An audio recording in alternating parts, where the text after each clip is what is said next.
नमस्कार, मैं हूं मोनेश श्रीवास्तव और आप हैं इस वक्त एक्सपोज टाइम्स के साथ। सिनेमा या फिल्में, जिसे हम समाज का आईना कहते हैं, हमारे समाज में जो भी घटनाएं होती हैं अच्छी बुरी, उसे सिनेमा बड़े पर्दे पे हम तक पहुंचाता है। पिछले कुछ सालों में देखा जाए तो सिनेमा ने एक ड्रामेटिक चेंज आया है। सिनेमा का प्रेजेंटेशन बदल गया है, सिनेमा में लिखने का तरीका बदल गया है, कहानियां बदल गई हैं, लोगों की पसंद बदल गई है। लेकिन इसी के साथ बदलाव इस कदर भी हो गया है जो हमारे समाज के लिए कहीं ना कहीं हानिकारक भी दिखता है। आज हमने इसी विषय पर बात करने के लिए आमंत्रित किया है श्री उमाशंकर मिश्र जी को। सर, आपका बहुत बहुत स्वागत है एक्सपोज टाइम्स में। सवाल तो ये हो जाता है कि हम क्यों देख रहे हैं, लेकिन एक सवाल ये भी उठना चाहिए कि हम ये क्यों परोस रहे हैं। हम जो परोसेंगे खाना, वो आदमी वही खाएगा, व्यक्ति वही खाएगा। तो क्या हम ऐसी चीज़ परोसे जिसमें हम अपने संस्कृति, सभ्यता, सारी चीज़ों को रखें, उसके साथ ही जो हम मॉडर्नाइजेशन को रख रहे हैं वो भी रखें। आप कहाँ सामंजस्य पाते हैं? जो पुरानी फिल्में थी उनमें प्रेजेंटेशन, उनमें भी वो चीज़ें दिखाई जाती थी, लेकिन उसको दिखाने, उसको प्रस्तुत करने का तरीका अलग होता था। आज उसका तरीका अलग है। परिवर्तन हर समय सदियों से होता आया है। उसी परिवर्तन का नतीजा है जो आप सवाल कर रहे हैं ना। चाहे वो खान पान के रूप में हो, पहनावे के रूप में हो, किसी भी रूप में हो, आप देख लीजिए परिवर्तनशील है ये दुनिया पूरी। क्या राइटर उनकी भी ये जिम्मेदारी बनती है। वो केवल अपने मुनाफे के लिए कर रहे हैं सारी कुछ। जी। उसमें वो चीज़ युवा वर्ग के लिए या उस दर्शक वर्ग के लिए अगर वो नहीं डालेंगे तो वो चलेगी नहीं, फ्लॉप हो जाएगी। तो केवल अपने मुनाफे के लिए वो कर रहे हैं। तो मैं उनसे आपके चैनल के माध्यम से कहूँगा कि इतना ना मतलब मुनाफा देखें, अपनी भारतीय संस्कृति को भी बनाए रखें। और सरकार से भी मैं निवेदन करूँगा कि इसके लिए भी कुछ सेंसरशिप इसमें होनी चाहिए। जो अति से ज़्यादा जो हम जो दिखा रहे हैं, अब रोज़ आप देंगे। अभी आपने कहा कि परोसा जा रहा है, मुझे भूख है, मुझे परोस दिया आपने, मैं दाल चावल नहीं खाता हूँ, मान लो रोटी खाता हूँ, वो आपने रख दिया, तो एक सहन शक्ति मेरी जहाँ तक रहेगी तब तक तो मैं कहूँगा नहीं मुझे खाना नहीं है। क्या नहीं भूख नहीं है, अभी भूख नहीं है। भूख तो है लेकिन मेरी भी सहन शक्ति जवाब नहीं दे रही है। फिर आपने वही दाल चावल रख दिए, तीसरे दिन भी वही रख दिए, फिर मेरी क्या मजबूरी हो जाएगी, मैं उस चीज़ का आदी हो जाऊँगा, फिर मुझे खाना है। मेरे सामने दो ही विकल्प है, या तो भूख से मर जाओ या फिर इसको अपना लो। तो जब डेली आप किसी चीज़ को दिखाएंगे, तो कहावत है ना, करत करत अभ्यास के जड़ मत हो तो सुजान, और रसरी आवत जात ही सिल पर पड़त निशान। तो आप अभ्यस्त कर देंगे तो आदमी उसी ओर चल पड़ेगा। और ये सब भौतिकवादी युग में सिर्फ पैसा कमाने की होड़ का ही परिणाम है जो हम देख रहे हैं। मजबूरी भी है देखना, ज़रूरी नहीं है, मजबूरी है जी। और सर, ऐसा भी मतलब कई फिल्में ऐसी भी आई हैं, सीरीज़ ऐसी भी आई हैं जिसमें जो हमारी संस्कृति या हमारे भारत में परिवार पे ही समाज निर्भर होता है, उस परिवार में भी जो रिश्ते होते हैं उनको भी काफ़ी दूषित करके दिखाया जाता है। ऐसा मैं ये मान भी सकता हूँ और हम कह भी सकते हैं कि परिवार में ऐसा कुछ दूषित वातावरण मिल सकता है, लेकिन जब हम उसे पर्दे पे दिखाने लगेंगे तो हर परिवार का प्रेजेंटेशन होने लगेगा कि हमारे समाज में जितने परिवार है उसमें यही हो रहा है। तो अगर हम इसे रोकेंगे नहीं, इस चीज़ को दिखाने से अगर हम नहीं रोकेंगे, तो क्या वो चीज़ें रुक पाएंगी? देखिए, पहले फिल्म आई थी बहुत साल पहले, करीब 35 साल करीब पहले, नदिया के पार जी। आज भी आती है ना। मैं उस फिल्म को ज़रूर देखने जाता हूँ, खास करके सिनेमा हॉल में। इसमें नहीं। उसका दर्शक वर्ग आज भी है। अभी परोसने की बात थी, आप इस तरह का लाइए तो सही। जी।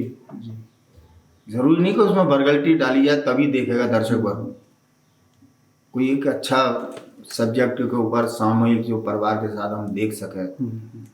सबसे बड़ी बात मैं कहा, इसमें गोपनीयता है। मैं अंदर बैठ के कमरे में क्या देख रहा हूँ कोई नहीं जान रहा, बस ये है। सिनेमा हॉल में पहले भी फिल्में आती थी, एडल्ट ए लिखा रहता था उस पर। वहाँ आए। जी। वहाँ देखने जाने के लिए भी पहले ये देखते थे कि आसपास में खड़ा कौन है। किसी ने देख लिया, डर था, एक सामाजिक भय था, कोई देख लिया अरे उनका लड़का तो देखो अभी से ऐसी फिल्में देख रहा है, जी। क्योंकि मैं वहाँ देखा जा पकड़ा जाऊँगा। वो सारी चीज़ें इसने ख़त्म कर दी। इसका जायज़ और नाजायज़ दोनों तरह से फ़ायदा हो रहा है। लेकिन सर जो युवा है उनका मन चंचल होता है, वो उसी तरफ ज़्यादा भागते हैं जिस पे उन्हें शायद ज़्यादा भागना नहीं चाहिए। तो युवा क्या, जी हम जैसे अधेड़ भी भागते हैं भागने का, तो है ना, मन तो चंचल है हर एक का। किसका मन चंचल नहीं है? शरीर का मन चंचल है, लेकिन उस चंचलता पर कंट्रोल, काबू भी होना चाहिए। हर समय चंचल मैं रहूँगा, अब चंचल हूँ तो इसका मतलब ये थोड़ी है कि हाँ कोई गर्लफ्रेंड मिल गई पुरानी, अरे क्या हाल है, उससे वहीं मिल गए। ये अपनी भारतीय संस्कृति का हिस्सा नहीं है। जी। वो चंचलता पर कब इस्तेमाल करना है वो हमें ध्यान में रखना चाहिए। इसके लिए सर परिवार समाज दोनों को सामने आना चाहिए कि इन चीज़ों पे नियंत्रण करें। अगर ये हमारे तक पहुंच भी रहा है तो हम अपने परिवार में, गार्जियंस भी इसके लिए दोषी हैं। बच्चों को इस तरह का बिल्कुल ही, हाँ साहब आजकल ये एक बच्चे का कॉन्सेप्ट और दो का चला है ना। अब एक बच्चा आप टोकेंगे तो डर रहता है, पता नहीं कुछ कर नहीं ले बच्चा। जी। तो अंदर क्या कर रहा है, तो ठीक है जो कर रहा है, और सुविधा दे रहे हो कि बेटा लैपटॉप और ला के दे दें। आपने तो पढ़ाई के लिए ला के दिया, मोबाइल है ही, लैपटॉप और दे दिया, हाँ और क्या चाहिए वो ला के दे दिया। कमरे हैं 4 रहने वाले 2 हैं। आजकल तो सेपरेशन ना, पढ़ने का कमरा अलग होगा, सोने का अलग होगा, खाने का अलग होगा, मम्मी पापा के अलग होंगे। वो सामूहिकपन भी नहीं है। पहले वो खाना भी सब साथ में बैठ के खाते थे। तो वो अपनापन कहाँ से आया? वो छिटकता जा रहा, दूर होता जा रहा। सर जैसे थिएटर ने इस चरित्र को बचा के रखा है, एक सात्विकता बची हुई है थिएटर की, रंगमंच की। और आपका जो वेब सीरीज़ है, फिल्में हैं, फिल्मों में भी काफ़ी चीज़ें अब आ गई हैं सामने। तो आप इनको लिखने वाले जो फिल्में लिख रहे हैं या उसको डायरेक्ट कर रहे हैं, इनके लिए आप क्या संदेश देना चाहेंगे? देखिए थिएटर में वर्गलिटी वाली बात बिल्कुल क्यों नहीं होती, उसका कारण है फिर वो आ रही है। वहाँ अगर वहाँ रेप का सीन है तो मैं रेप का सीन वहाँ नहीं दर्शा सकता, क्योंकि वो गोपनीयता भंग हो रही है ना। फिल्मों में तो चीटिंग भी कर लेते हैं जी। पैर किसी के हैं, ऊपर का पोर्शन किसी का, बाकी पोर्शन किसी का, उसे पैसे दिए, आप दर्शक ये देख रहा है तो वही है जो हम देख रहे हैं मंच पे। इसीलिए वो पवित्रता बची हुई है। हम उसको वहाँ वर्गलिटी, और भरत मुनि के नाट्य शास्त्र में तो ये भी है, नाटक का अंत सुखांत होना चाहिए। ये मैं नहीं कह रहा हूँ, उसमें लिखा हुआ है जी। उसमें आप मार धाड़ के वो नहीं दिखा सकते, रेप वर्जित है नहीं दिखा सकते, आग नहीं दिखा सकते, है ना। और नाटक का अंत सुखांत होना चाहिए, ऐसा मैसेज वाला कि आदमी जो आया है वो एक प्रसन्न मुद्रा के साथ निकले। एंड उसका मतलब दुखांत नहीं होना चाहिए। ये अच्छा सर, इसमें कलाकार की कितनी जिम्मेदारी बनती है? एक कलाकार है जो इस तरीके के दृश्य को फिल्माने में या करने में हिचकिचा नहीं रहा है, उसकी कितनी जिम्मेदारी बनती है कि अगर कहानी की वो डिमांड है या कहानी उस तरीके से लिखी गई है तो क्या वो कलाकार उस चीज़ से पीछे हट सकता है कि पैसा ही सब कुछ है, कुछ भी कर डालो? आज के दौर में तो देखिए हर कोई, ठीक है मैंने मना कर दिया जी, दूसरा खड़ा है, दूसरे ने मना कर दिया, तीसरा खड़ा। बल्कि उल्टा पैसा देने वाले मिल जाएंगे कि नहीं साहब हमें रोल दे दो, कैसा भी दे दो। आजकल एक शब्द आपने बहुत सुना होगा, कंप्रोमाइज। जी। वो करने को तैयार है, चाहे लड़का हो चाहे लड़की हो। क्या सबको पर्दे पे देखना है, वेब सीरीज में देखना है, उसे गाली गलौज सेक्स से कोई मतलब नहीं है। एक महिला ने, नाम मैं नहीं लूँगा, अपने पति के साथ, हस्बैंड के साथ एक दौर शुरू किया है। आज की तारीख में देख लो कहाँ दर्शक तो वर्ग तो हम और आप ही है ना। शुरू में थोड़ा अरे यार उसने अपने हस्बैंड के साथ इस तरह की फिल्म बनाई है जो भी है, और आज उसको देख लो सेलिब्रिटी है, उनको बुलाते हैं बड़े, ऐसा भी दर्शक है। दर्शक तो दर्शक नहीं तो उसे आगे बढ़ाया ना जी।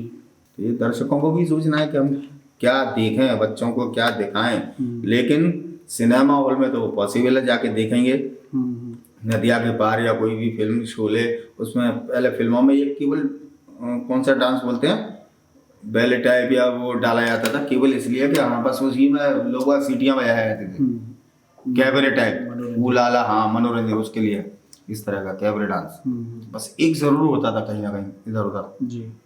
तो वो दर्शकों के ऊपर भी है, जैसे आप दिखाएंगे, दोनों की जिम्मेदारी है, दर्शक वर्ग की और राइटर वर्ग की। बहुत बहुत धन्यवाद सर, आपने अपना समय दिया। तो आप थे वरिष्ठ रंगकर्मी और फिल्म आर्टिस्ट श्री उमाशंकर जी, जिनसे हमने बात की कि वेब सीरीज जो इस समय खासी पसंद की जा रही है और उसमें अश्लीलता या गाली गलौज क्यों और इतनी ज़्यादा क्यों परोसी जा रही है, इस विषय में हमने चर्चा की। तो निकल कर सामने यही आया कि ये हमारी भी जिम्मेदारी है कि हम क्या देखते हैं, और इसे बनाने वाले की भी जिम्मेदारी है कि अति नहीं बनानी चाहिए।